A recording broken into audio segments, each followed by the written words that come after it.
بسم اللہ الرحمن الرحیم۔ عشق الہی نے کیا احسان، عشق الہی نے کیا احسان، نہیں پڑھا پھر کلمہ قرآن۔ در شان ولایت حضرت فقیر مولا فخر الاولیاء سید مہدی محبوب عالم جہانیہ سرکار کی بچپن میں روحانی منزل۔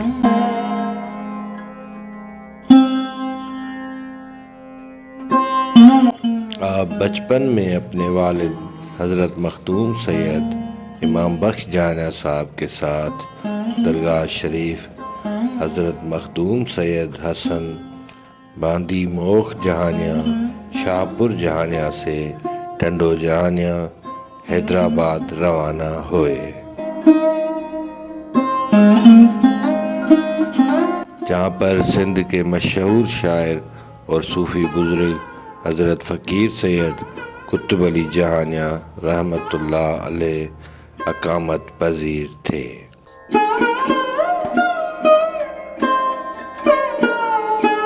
حضرت فقیر سید قطب علی جہانیہ رحمۃ اللہ علیہ کی جب حضرت فقیر مولا مہدی جہانیہ سرکار پر نظر پڑی تو آپ ان کے استقبال کے لیے اٹھ کر کھڑے ہو گئے۔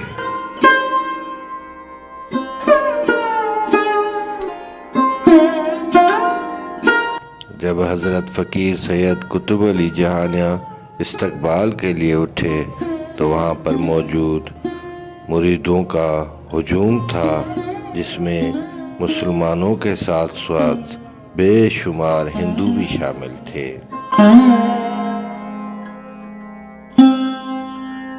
وہ سب کے سب اٹھ کر استقبال کے لیے کھڑے ہو گئے۔ استقبال کے تھوڑی دیر بعد حضرت فقیر سید قطب علی جہانیہ سے اپنے حاضر مریدوں نے عرض کیا، قبلہ آپ اتنی بڑی ہستی کے بزرگ ہیں، آپ کو ایک چھوٹے سے بچے کے استقبال کے لیے اٹھنے کی ضرورت تو نہیں تھی۔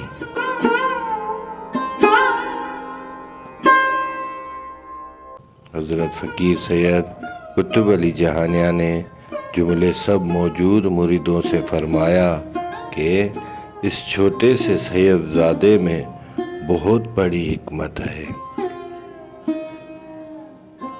جس کی خبر حقیقی مالک اللہ پاک کو ہے، دوسرا میں جانتا ہوں۔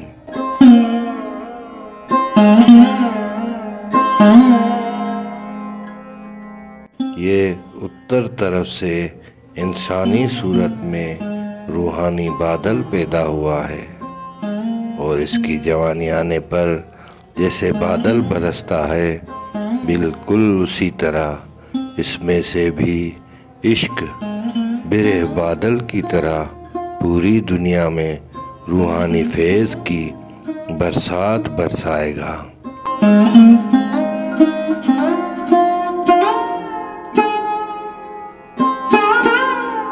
جس سے بے شمار انگنت لوگ فیض یاب ہوں گے۔ ہم نے اس سید زادے کی عمر کو نہیں بلکہ اس کی روحانیت کو سلام کیا ہے۔ مسجد مندر ایک برابر، مسجد مندر ایک برابر، اتار دیا ہے شک گمان۔ عشق الہی نے کیا احسان، نہیں پڑھا پھر کلمہ قرآن۔ لا الہ والا ختم ہوا میلاپ، لا الہ والا ختم ہوا میلاپ، اللہ والے ہیں ایوان، نہیں پڑھا پھر کلمہ قرآن۔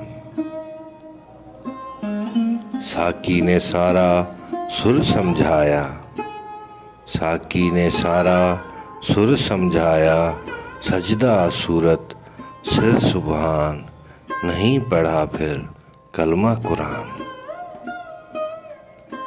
ذکر فکر کی کل نہ کائی، ذکر فکر دی کل نہ کائی، ظاہر باطن مہدی زمان، عشق الہی نے کیا احسان، نہیں پڑھا پھر کلمہ قرآن۔